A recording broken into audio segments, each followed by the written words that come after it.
അങ്ങനെ നമ്മുടെ മുണ്ടൂര് ഷുക്കൂർ സാറിൻ്റെ വീട്ടിൽ വർക്ക് കംപ്ലീറ്റ് ആയിരിക്കുകയാണ്. Pathirippala solar section sub engineer Shukkoor സാറിൻ്റെ വീട്ടിലാണ്. അങ്ങനെ വർക്ക് കംപ്ലീറ്റ് ആയിരിക്കുകയാണ്. അപ്പോൾ ഷുക്കൂർ സാർ ഇവിടെ ഉണ്ട്. നമുക്ക് ഷുക്കൂർ സാറിൻ്റെ അടുത്ത് നമ്മുടെ വർക്കിനെ കുറിച്ചും ഡീറ്റെയിലൊക്കെ ഒന്ന് ചോദിക്കാം. സാറേ, എങ്ങനെയാണ് നമ്മുടെ വർക്കും കാര്യങ്ങളൊക്കെ എങ്ങനെയാണെന്നൊന്ന് പറയുമോ? എനിക്ക് ഹക്കീമിനെ സംബന്ധിച്ചിടത്തോളം ഹക്കീമിൻ്റെ വർക്കിൽ ഞാൻ മനസ്സിലാക്കിയത് ഹക്കീമിൻ്റെ ആത്മാർത്ഥതയും ഹക്കീമിൻ്റെ വർക്കിലുള്ള നീറ്റ്നെസ്സുമാണ്. സേഫ്റ്റി സംബന്ധമായിട്ട് പറയുകയാണെങ്കിൽ ISI മുദ്രയുള്ള മെറ്റീരിയലും സേഫ്റ്റിക്ക് വളരെ ഇമ്പോർട്ടൻ്റായി, അഥവാ ഓരോ കൺസ്യൂമറിനും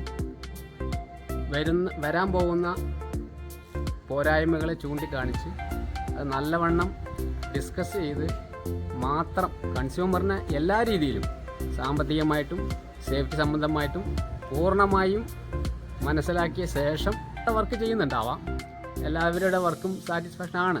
അതിലുപരി ഹക്കീമിൻ്റെ വർക്കിനെ കുറിച്ച് നോക്കുമ്പോൾ എല്ലാ രീതിയിലും ഞാൻ പൂർണ്ണ സംതൃപ്തനായതുകൊണ്ട് മാത്രമാണ് ഹക്കീമിനെ തിരഞ്ഞെടുത്തത്. ഞാൻ MNREയിൽ രജിസ്റ്റർ ചെയ്ത് ഹക്കീമിൻ്റെ ഒഴിവിന് വേണ്ടി ഏകദേശം 3 മാസത്തോളമാണ് ഞാൻ വെയിറ്റ് ചെയ്തത്. ഹക്കീമിനെ കൊണ്ട് മാത്രമേ അത് നടത്താൻ കഴിയൂ എന്നുള്ളൊരു ആത്മവിശ്വാസം ഹക്കീമിൽ നിന്നും എനിക്ക് കിട്ടുകയുണ്ടായി. Okay, thank you sir. Thank you. Okay. അപ്പോൾ സാറ് നമ്മുടെ KCB സബ് എഞ്ചിനീയർ, നമ്മുടെ നാട്ടിൽ തന്നെയാണ് പത്തിരിപ്പാല സെക്ഷനിൽ വർക്ക് ചെയ്യുന്ന ഉദ്യോഗസ്ഥനാണ്.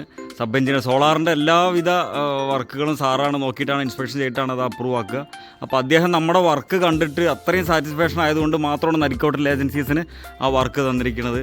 അപ്പോൾ അതുകൊണ്ട് അടുത്ത സോളാർ വർക്ക് നിങ്ങളുടെ വീട്ടിലാവട്ടെ. അപ്പോൾ എല്ലാവരും സപ്പോർട്ട് ചെയ്യുക. Okay, thank U.